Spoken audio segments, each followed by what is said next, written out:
Hello student, welcome to my channel maths with Ghazala. आज हम बात कर रहे हैं क्लास 10 चैप्टर 5 की एक्सरसाइज 5.3 की क्वेश्चन नंबर 11 की। क्वेश्चन नंबर 11 में इसने कहा है, क्वेश्चन 11 में कहा है the sum of the first n terms of an A P is 4n minus में n स्क्वायर। तो what is the first term that is S1। यानी कि यहाँ तक पहले हम इस क्वेश्चन को समझने की कोशिश करते हैं। देखो इसमें क्या कह रहा है, the sum of first n terms AP is 4n minus में n स्क्वायर। तो what is the first term. First term में इसने फिर हमें हिंट दे दिया है कि दैट इज S1। तो what is the sum of the first two terms, what is the second term. बहुत सारी इसमें यहाँ पर टर्म्स निकलवाएंगे। पहले हम इस फर्स्ट पार्ट को समझने की कोशिश करते हैं इसके, जो इसने कहा है if the sum of the first terms. तो हम यहाँ पर लिखेंगे, देखो the sum of the first n term. तो SN ही तो होता है सम ऑफ टर्म। तो हमने यहाँ पर करा है SN का फॉर्मूला, हमें यहाँ SN हमें दे रखा है यहाँ पर 4n माइनस में n स्क्वायर। अब इसने यहाँ पर एक और हमें हिंट्स दिया है कि AP is what is the first terms that is S1। यानी कि A1 और S1 इक्वल है।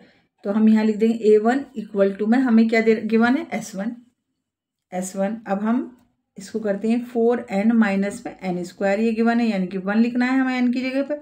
S1 इजिकल्स टू में 4 इंटू में 1 और माइनस में 1 का स्क्वायर। S1 देखो ये A1 ही है, दे रखा है यहाँ पर कि ये इक्वल है। ये सब हमें क्या है, गिवन है।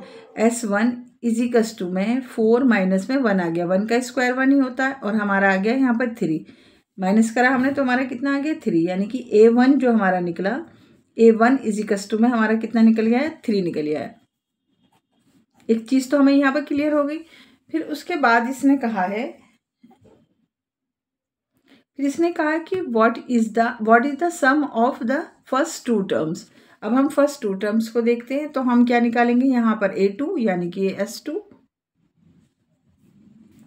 सम ऑफ फर्स्ट टू टर्म। तो S2 हमारा हो जाएगा 4n माइनस में n स्क्वायर, ये जो गिवन है S1 वाला, 4 इंटू में n की जगह पे हम 2 लिख देंगे, और यहाँ पर आ जाएगा हमारा 2 स्क्वायर।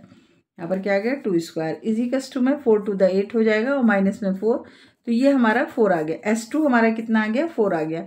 अगर हमें A2 निकालना है, हमें A2 के लिए क्या करना होगा, A2 के लिए हमें करना होगा S2 माइनस में S1। देखो यहाँ हिंट दिया था कि फर्स्ट टर्म जो है हमारी S1 है, तो हमने यहाँ से A1 इजिकल्स टू में S1 कर लिया था, क्योंकि ये वैल्यू हमें गिवन थी S1। फिर उसने यहाँ पर कहा है कि what is the sum of the first two terms. अब हम सम निकालना है S2, सम का मतलब क्या होता है SN, और टू टर्म का है तो हमने S2 लिख दिया। तो हमने यहाँ पर लिखा, तो हमारी कितनी वैल्यू आई, 4 आ गई।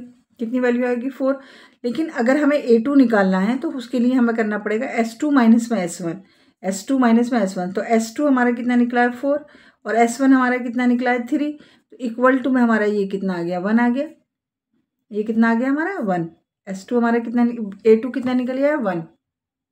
अब हम APs अगर सोचें तो APs में हमारी A1 हमारा कितना आ रहा था, 3 आ रहा था, और A2 हमारा कितना आ रहा है 1। APs में हमारा ये आ गया। अब हमें डिफरेंस देखना होगा, D इजिकल्स टू में क्या होता है 1 माइनस में A2 माइनस में A1। तो A2 हमारा क्या है 1 है, और A1 हमारा क्या है 3 है। तो ये D इजिकल्स टू में हमारा कितना निकला -2। D हमारा कितना निकल आएगा -2। D हमारा निकल आया -2। अब हमसे पूछ रहा है कि what is the second term. देखो आगे थोड़ा सा लेंथी क्वेश्चन है ये, what is the second term. अब हमें सेकंड टर्म निकालना है। सेकंड टर्म निकालना हमारे लिए कोई मुश्किल नहीं है, क्योंकि हमारे पास सब चीज़ हैगी, A भी हैगा और D। तो हम इसकी कितनी टर्म्स फाइंड कर चुके हैं। What is the second term भी हमने निकाल ली।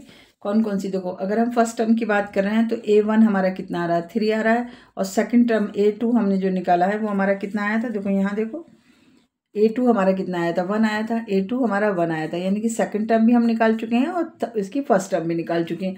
अब इसने हमसे कहा है, यहाँ तक हमारा हो चुका है ये first second term. Similarly third term निकाल देते हैं हम इसकी। थर्ड टर्म के लिए हमें क्या करना होगा, A प्लस में 2D हो जाएगा, A plus n minus 1 into में D आ गया। A3 इजिकल्स टू में A हमारा कितना है 3 है, प्लस n की जगह पे हमें n की जगह पे हमें क्या रखना है, 3 रखना है 1, और D हमारा कितना निकल के आया था, देखो D हमने यहाँ पर निकाला था, तो हमारा ये कितना आया था -2 हमने यहाँ लिख दिया। तो A3 इक्वल टू में 3 प्लस में यहाँ पर कितना 2 और -2, तो 3 और 2 टू द 4 हो गया और प्लस माइनस माइनस हो गया 4 हो गया। तो फिर A3 हमारा कितना आया -1। ये थर्ड टर्म हमारी कितनी निकल के आई -1। तो हमने यहाँ पर इसकी थर्ड टर्म भी निकाल दी। फिर उसके बाद कहा है कि 10 टर्म हमें कौन सा निकालनी है, 10 टर्म्स निकालनी है। तो हम 10 टर्म भी निकाल देंगे। अब तो कुछ मुश्किल ही नहीं है क्योंकि हमारे पास A भी है और D भी है। अब A10 के लिए हमें A10 फिर वही फार्मूला लगाना होगा हमें, A प्लस में n-1 इंटू में D। तो A हमारे पास कितना है 3 प्लस में n हमारा कितना है 10 माइनस में 1 और D हमने कितना निकाला है -2। D हमारा कितना है -2। जब A और D होता है तो फिर टर्म निकालनी बहुत आसान हो जाती है। 3 प्लस में 9 इंटू में -2, तो इजिकल्स टू में 3 प्लस माइनस माइनस हो जाएगा 9 टू द 18, तो हमारा कितना है -15।